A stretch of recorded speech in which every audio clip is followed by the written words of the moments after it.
Hello, Kobo in Conversation listeners, and welcome to our first episode of Booktalking of 2026.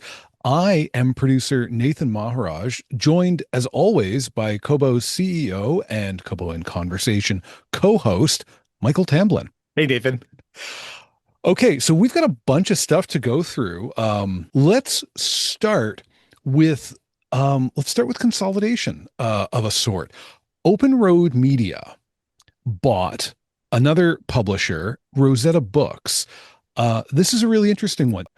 Yeah, you're right. There was so much interesting stuff that just kind of kicked off the beginning of the year, and this one was interesting to me because this story has its roots at like the dawn of ebooks in a way. So, Open Road Media and Rosetta Books were two companies that, in a way, were both founded with the same idea. So when ebooks started out, of course, publishers are having to go back to authors and say, "Hey, we want to make an ebook of of the book that you have out there," and so then they would have the print rights and the ebook rights, and they would have the audiobook rights, and they would kind of put those all together. Yeah. But sometimes you would have these books where either the author wasn't alive anymore or the contract specifically didn't say that any digital formats would also be included in the deal with the publisher. So you had all of these sort of orphan digital rights. And both Open Road and Rosetta Books kind of got into the business of going out and finding them. So, you know, Brave New World by Aldous Huxley and, The Rise and Fall of the Third Reich by William Shire. Like all of these books, they would go back to the estates or the original rights holders, convince them to make an ebook, and then that became their catalog. Yeah. These were like books that would have been, you imagine an operation like Penguin Random House or Simon and Schuster, who is actively publishing new books. They've got like the whole company is rowing in the direction of making new books Mhm. and loading in the new season. And when ebooks showed up, all of the digital rights that would line up with, you know, Stephen King, we got to digitize his whole thing. John Irving, do that his whole thing. Danielle Steele, and all authors from this point forward. That was okay, but yeah, all of the non-standard stuff was like, oh, geez, who wants to unpick that knot over there? Who wants to go talk to Walter Tevis about the Queen's Gambit, or That's right. Octavia E. Butler and however her rights are presently distributed, and who wants to go figure that out with the estate? And that's really where these two companies, Open Road Media and Rosetta Books, that's where they found a foothold. Yeah. And it was vital in rounding out the digital catalogs that, companies like Kobo and others would go and sell because you want to have William Styron and you want to have, Aldous Huxley. But I think what all of them found was that there was this initial flurry of acquisition. You find all of these kind of orphaned books, but that's a finite supply. Yeah. And so then after that, you've kind of found them all. And so both of them, I think, hit the limits of their growth a number of years ago. Mhm. And then we're either pivoting or we're trying to find other things to do. Open Road ended up being kind of much more of like a marketing company helping publishers monetize their backlist better. Rosetta was, kind of trying to figure out a path forward itself. And so this, in a way, both closes a chapter on the business models that were supposed to be about going out and making sure that the past got digitized Yeah. and kind of brings it all together in one place. So it's good that they found a home together. It's also sort of fueled by private equity. Yeah. There's one company called MEP Capital that was a minority investor in Open Road. They kind of did the matchmaking to bring Rosetta Books together. So it's one of this theme that we're starting to see of more private equity popping up in more parts of publishing. Remind us, off the top of your head, where else is private equity playing in this world of books? I think the most obvious example right now is Simon and Schuster who, instead of merging together with Penguin Random House, found themselves acquired by KKR, which has also then uh, put Simon and Schuster on a bit of an acquisition spree. So they've gone out and bought one of the largest publishers in the Netherlands, VBK, and that's all powered by private equity. Then at the same time, we have Barnes and Noble and Waterstones, so the largest book chain in the US and the largest book chain in the UK, all having been acquired by Elliott Capital, one of the big private equity funds. So there's a lot of this going around right now. And it's weird too because I've been trained to believe private equity means private equity is they're the kind of the turkey vultures. They're like, oh God, if they get interested in you, you know, that's settle your estate. But it doesn't seem that that's the thing. There's something else here going on that feels like um it's almost like gathering up all after you've been playing at the Play-Doh table, gathering up all the pieces and like making one big Play-Doh before we put it all away. Is that I'm what's sure going all of on? these companies want to be They part love of they this want to Play-Doh. be Play-Doh. Yeah, yeah. Nobody cares what I think. What do you think might be going on here? Why is books interesting to these people with vast sums of money? So I have a theory based on very little data, but it's like a certain degree of instinct, which is within some of these funds, you have people who either know the industry or have Hmm. gotten some exposure to the industry through like investments or acquisitions that they've done. You have Richard Sarnoff inside KKR, who did the Simon and Schuster deal, but also did Overdrive and RB Media. And as someone who's sort of deep roots in US publishing, also has, I think, a pretty good mental map of where different pockets of value are Yeah. in the market. And so you have, I think, on one hand, like big pools of capital that are looking for places to play. And I think in many cases, some fairly undervalued assets. And I'm I'm thinking about the other story in consolidation um, and acquisition right now, which is Bookwire, who's one of the largest aggregators and distributors of uh, of ebooks in Germany, Hmm. um, got put together or is being put together with another company, Zebralution, who does sort of a similar thing. They distribute audiobooks and podcasts and music, and um, But way cooler because they're in Berlin. they're in Berlin, and Bookwire's in Frankfurt. Frankfurt's More fine, but practical. like it's hard to bring it to Not Berlin. Berlin, Yeah. exactly. But but this is being done by a New York-based, the London arm of a New York-based private equity group, Insight Partners, who's another one who kind of has been working around in the media space.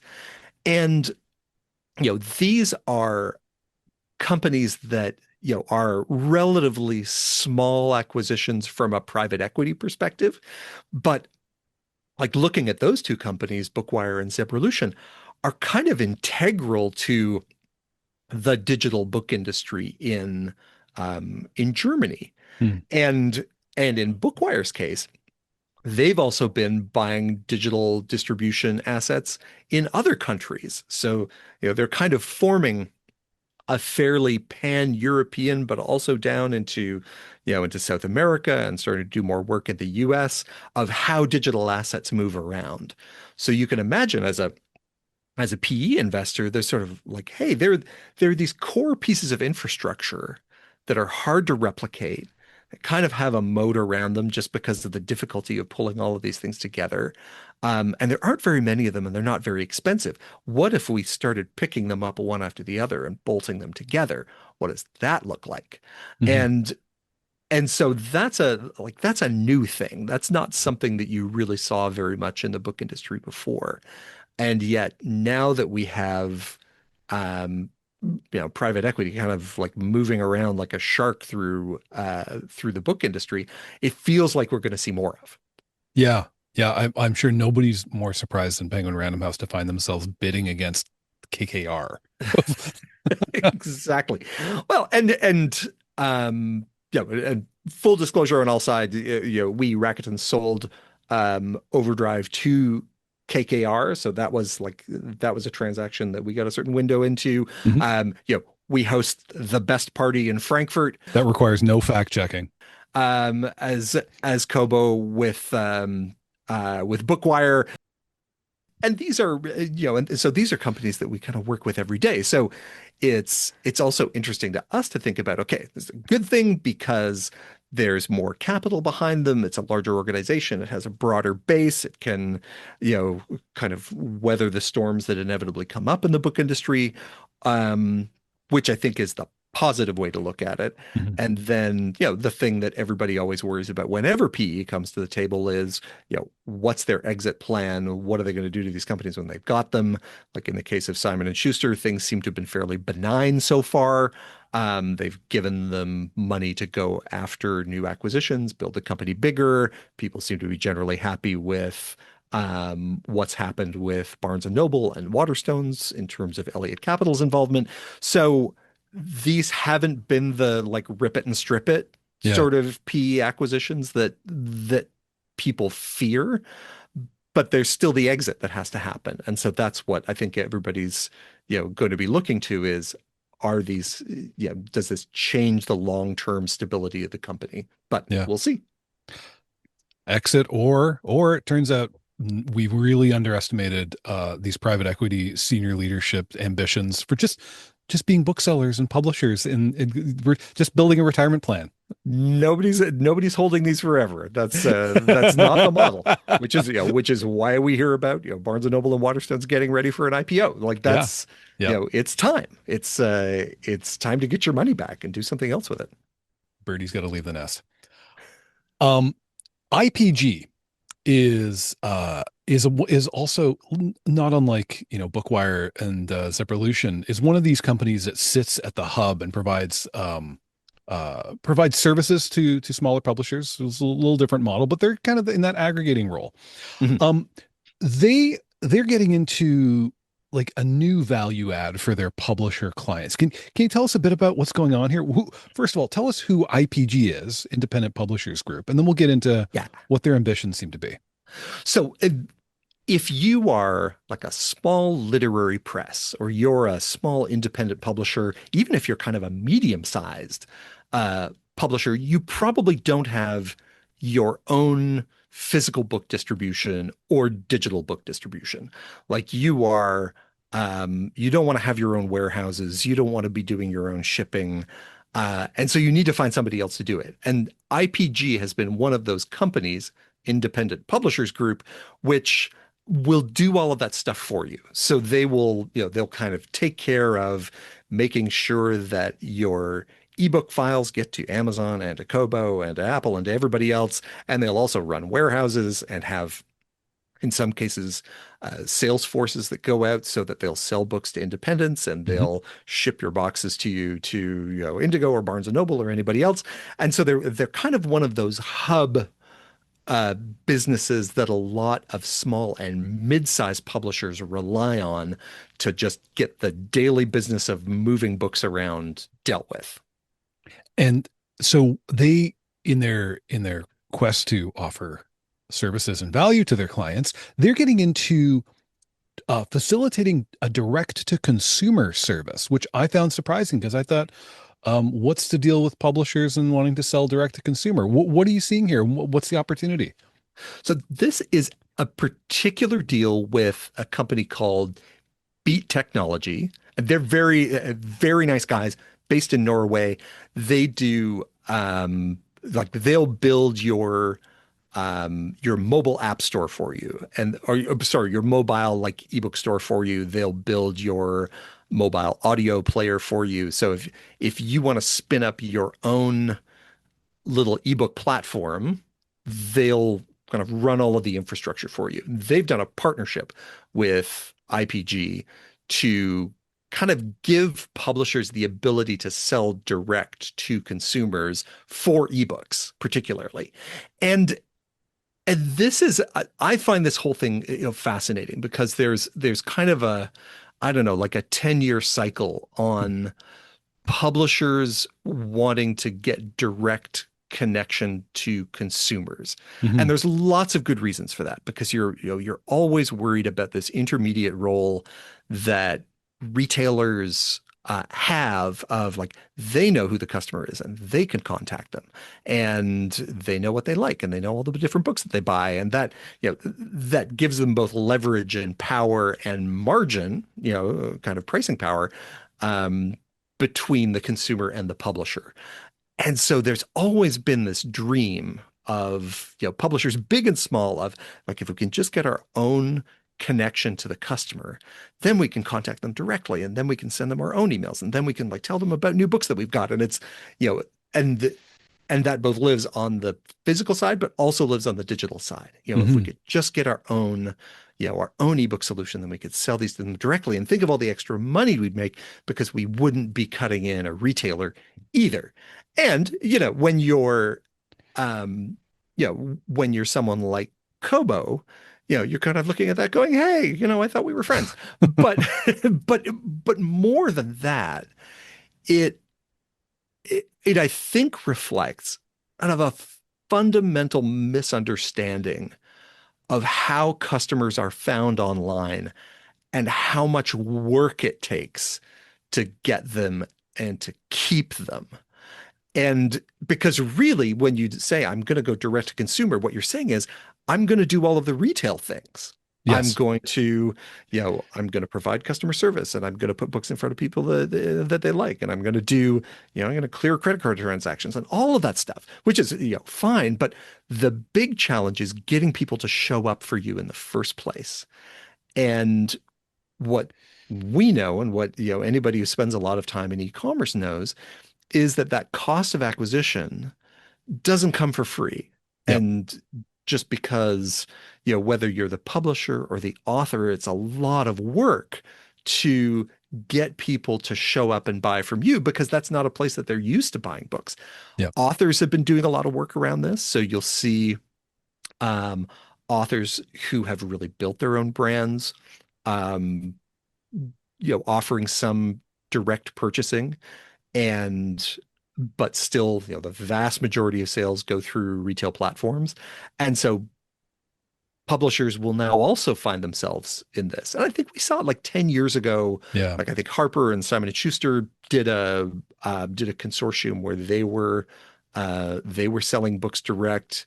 That got shut down. Everybody will often still have a little bit of a store hanging off the side of what's mostly an informational site on a publisher's bookstore, Hmm. but it doesn't happen by magic. Like it's like going out and finding customers and selling books has to be someone's job.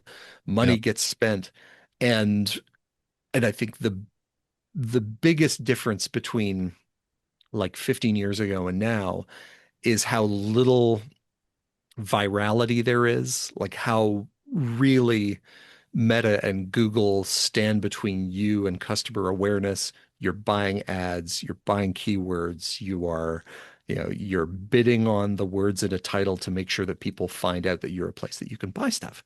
And I'd like, Godspeed. Always like to see, somebody reaching out and trying to connect with readers directly. It's always a good thing for publishers to do. But wow, is this part hard. So I'm so fascinated to see how this goes. Um, I think I think it ends up being a great and interesting promotional channel if people can figure out how to get eyes on it. It's just so hard to get eyes pointed in your direction online these days. So yeah, we'll see how it goes. Yeah, indeed.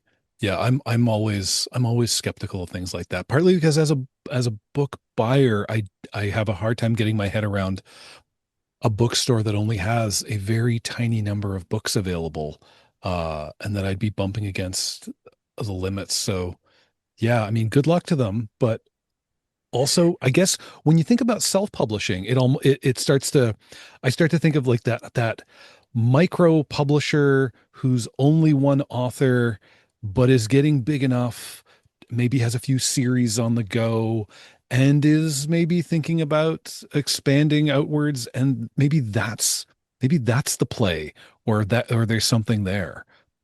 I think there's a there's a piece of this that is about branding and awareness.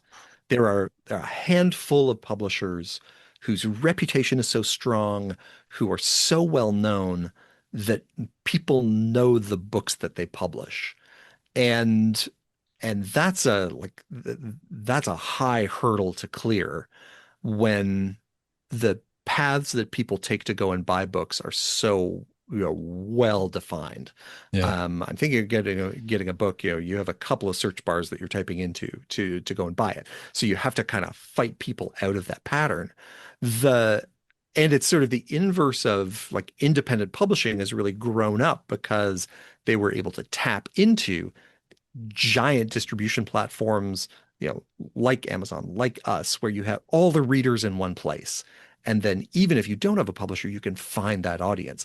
This is kind of like trying to do the opposite of that. It's like I've got a small subset of books and I'd love people to show up and buy them directly from me, but how do you get them through the door in the first place when, your table of books is pretty small? Yeah. So do you end up aggregating all of those together, which I guess is something that IPG could do? Like you could make kind of the all IPG bookstore. Um, or are you doing what I've seen some publishers do when they're running their own bookstores, which is you end up running a bookstore with all kinds of stuff in it, including your books, but you're kind of becoming a general bookseller. And Mm, that's another thing you can do, but that's you're now running a separate business, and not one that's core to your job of being a publisher. So the the drive to we really want to have direct connection to the customer is like the long-standing dream of publishers. There's a reason that retailers get paid. It's really hard to do. And at a certain point, they're going to have to ask, like, you know, how much is that direct connection worth? yeah. And they are going to discover that all by themselves. Speaking of this, of information to be discovered, um, there was a piece in the new publishing standard about about a bunch of missing data. Not actually missing data, but it's data that doesn't tend to show up when the book trade is talking about performance and growth opportunities, and generally just like taking stock of like what the weights and measures of the book industry.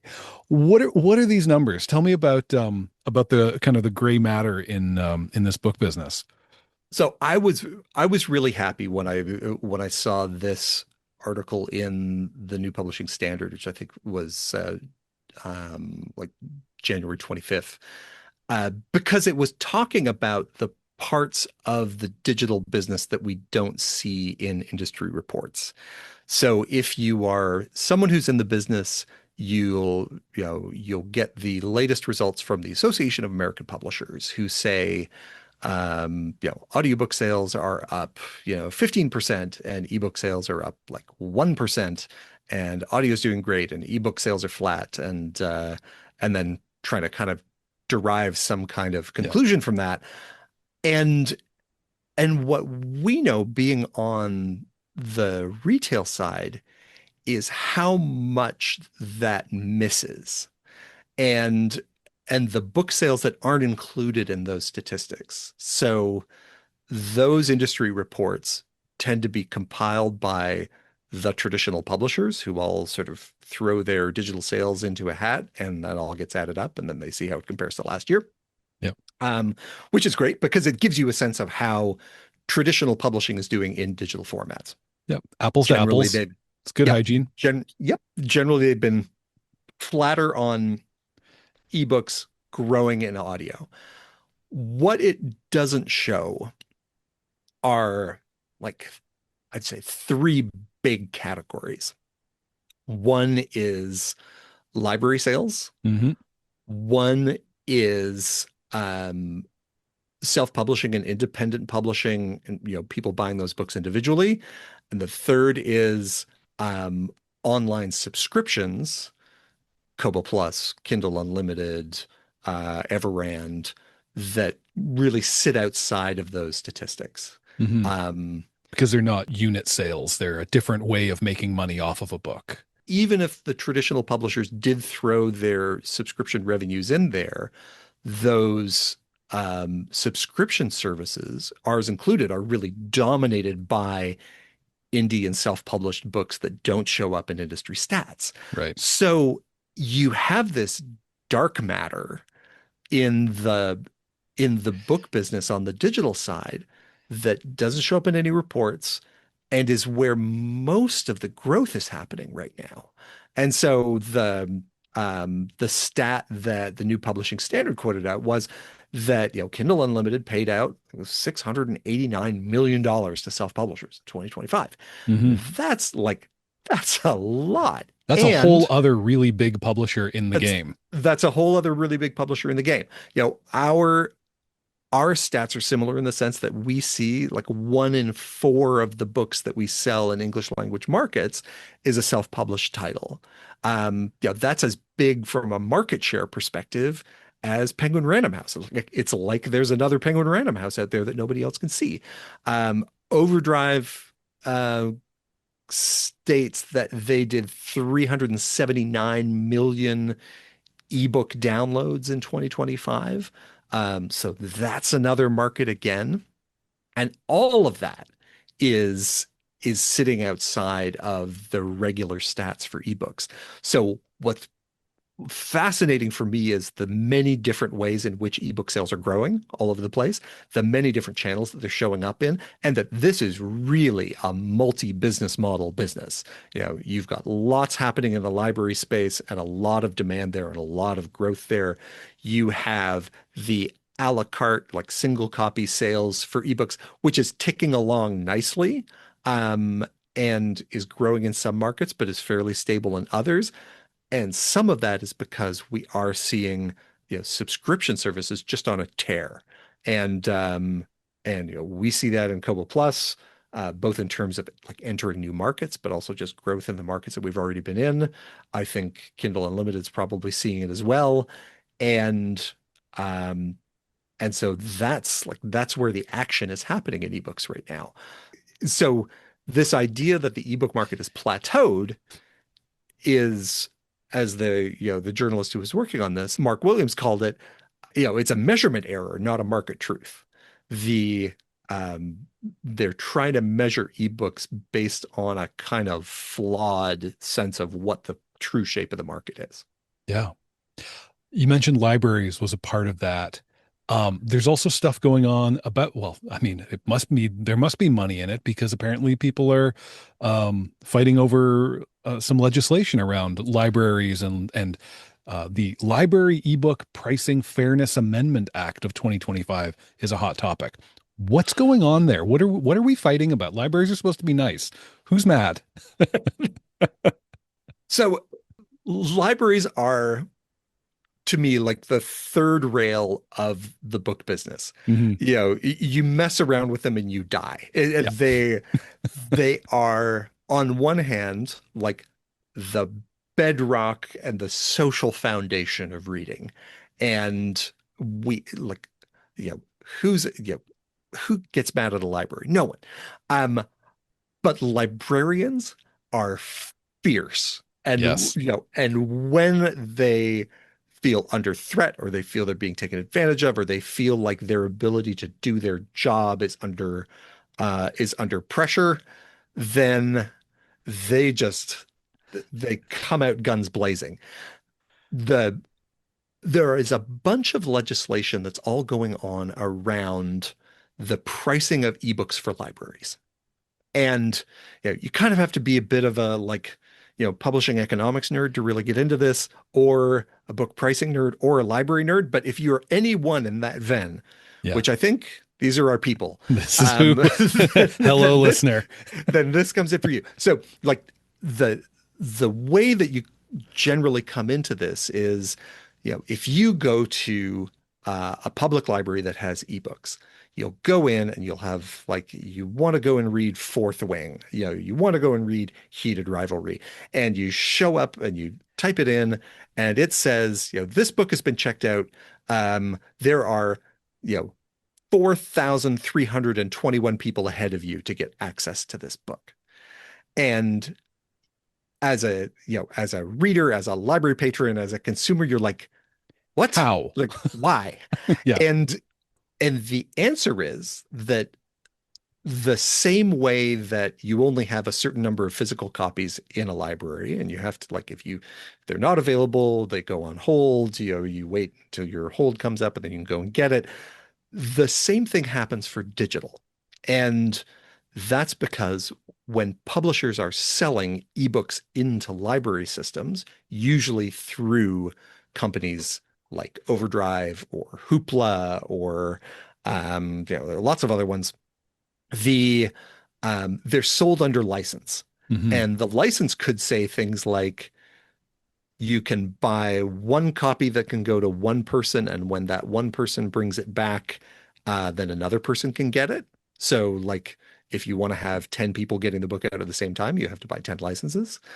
We're Or, essentially replicating the physical model. yeah. So you Yeah. have ones that replicate the physical model, or you have ones that say you've got 30 reads or Hmm. 50 reads or 100 reads, and if you want more, then you have to buy another one. Um, or you can have ones that are like, much more expensive but give more access. And there are now a lot of these different licensing schemes. The biggest issue with them from a library perspective is that they are all more expensive than if you just bought an ebook as a retail, went to a retailer and bought one. Yeah. The Because the publishers are kind of caught in this bind of not of having kind of their own theories on when I put a digital book into a library, how many sales does that mean that I don't get? Hmm. And if I put one copy into a library and they could lend it out to everyone, then effectively that book is free. And is free to anybody who knows to go and get a library. Yeah. I get to sell it one time to the library. Yeah, so you probably don't want to do that. So then you Yeah. want to put some kind of guardrails around it. But some of that then is being solved by price. Like the books could be 3 or 5 or 10 times as expensive as the ones that are um, being sold to consumers, or the licensing can feel very restrictive in terms of the number of people that can go and check them out. So, and all of this from a library patron point of view is like, hey, aren't these things just digital assets? And digital assets are infinitely replicable.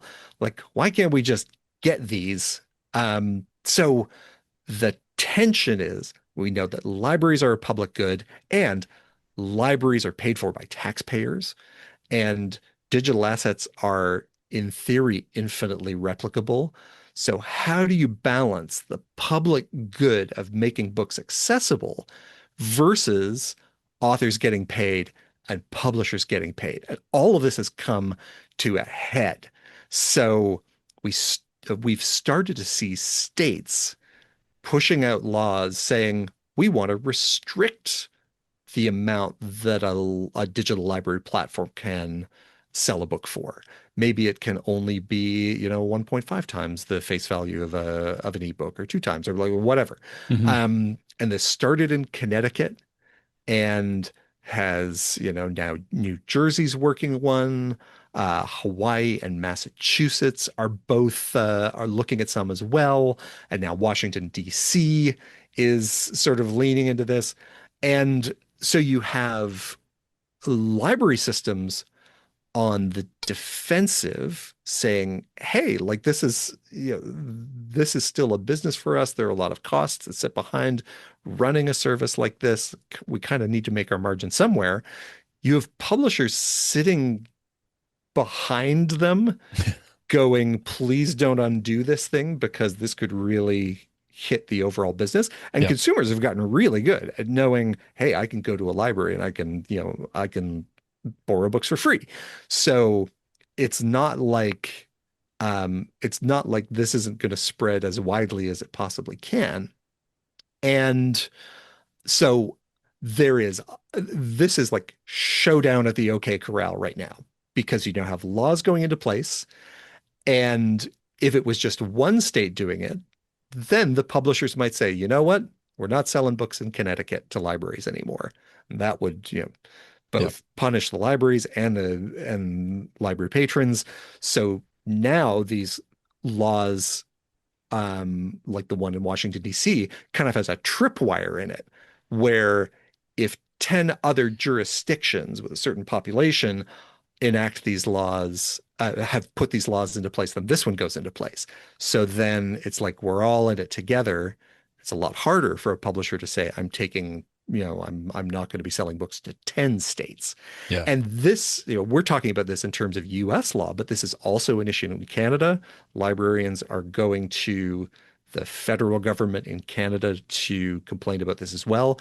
It's already an issue in Europe where there's a lot more government control around books and pricing and Hmm. many more legislative tools that would allow a regulator to lean in and say, no, we think that all books should be sold in at this amount or with this, kind of access, just do it. And so this is like a quiet undercurrent that has a lot of heat in the library world and to a certain degree in the systems that service the library world, but could really break out more widely depending on what it means in terms of wider access for digital. So publishers don't want to do it because nobody wants to be seen as being mean to libraries, and and in fact, publishers who have tried to enact new models, like Macmillan, tried to do sort of a windowing where books wouldn't go into libraries for a certain period of time to give the sales a chance to happen outside of libraries. The librarians rose up and they had to back right off. Um, so everybody's aware that they could kind of make each other's lives miserable, and we're all holding our breath, all of us pricing library book digital nerds together, waiting to see how this thing turns out. And it's really going to be this interesting tangle of law and legislation and lobbying and publishers behind the scenes. Yeah. Yeah. Well, you know what we don't have to wait for though? If you hold a New York Public Library card right now until February 14th, you don't have to wait to get Rachel Reed's Game Changers. These are the books behind Heated Rivalry. Um, no wait lists, no holds. So even though there's fighting about this, there are ways we can hold hands and come together, so to speak. What I love is, one of the first acts of the new New York City mayor, Soren Mondami, yeah, who has been the degree of kind of scare stories that have been churned up about what this mayor is going to do and how he's going to kind of remake New York City into either a communist nightmare or a socialist utopia. One of his first big swings, is not like make the buses free. It's like, let's make sure that everybody has as much access to gay hockey romance as they possibly can.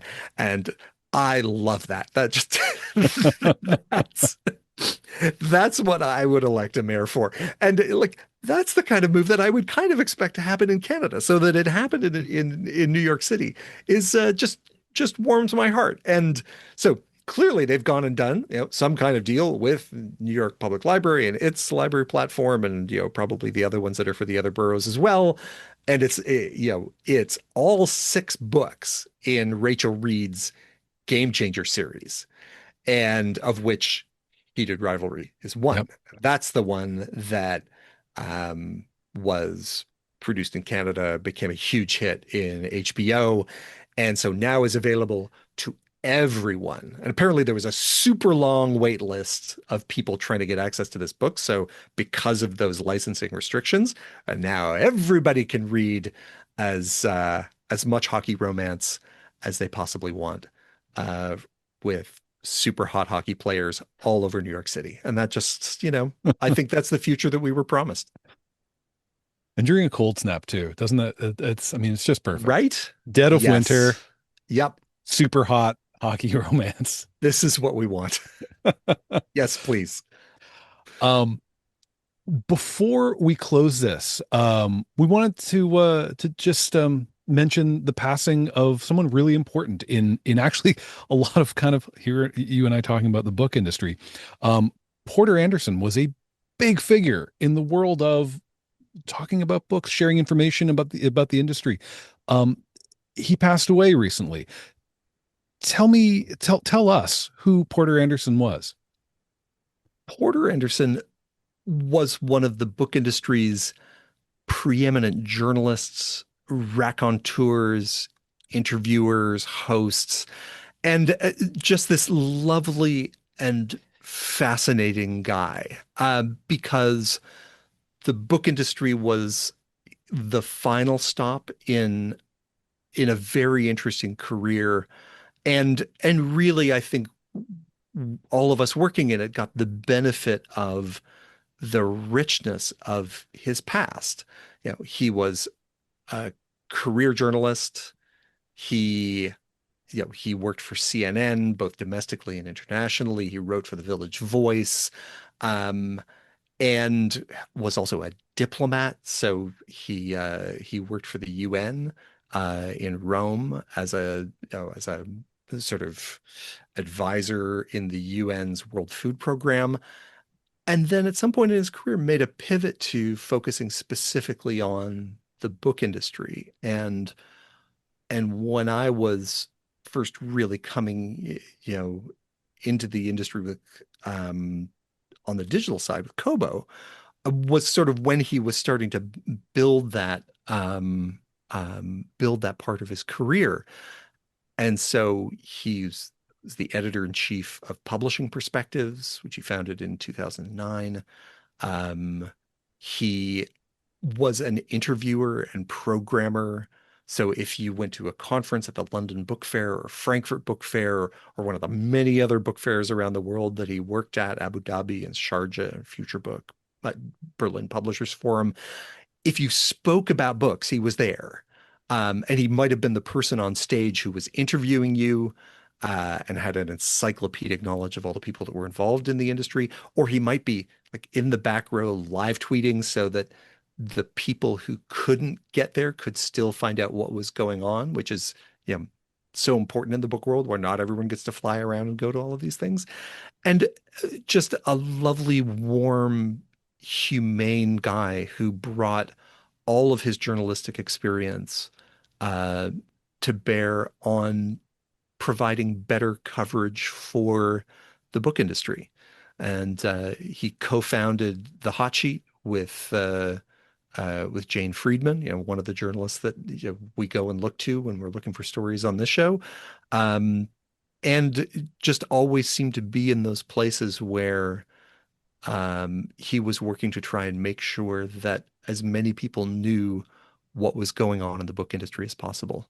And he's going to be very missed because we benefited so much from both just his warmth and gentleness as a person and this great well of journalistic acumen that he was able to bring to the book industry. A legend. A legend. Yeah. And will be sorely missed. Yeah. But um so now we have to look for new names and new people who want to keep people finding out about what goes on inside this crazy business. Yeah. We got nowhere to submit a resume, but anybody who wants that job, stand right up because Stand up. Yeah, yeah. it's time to, there are lots of, let's face it, there are lots of sinking ships in broadcast and traditional journalism right now.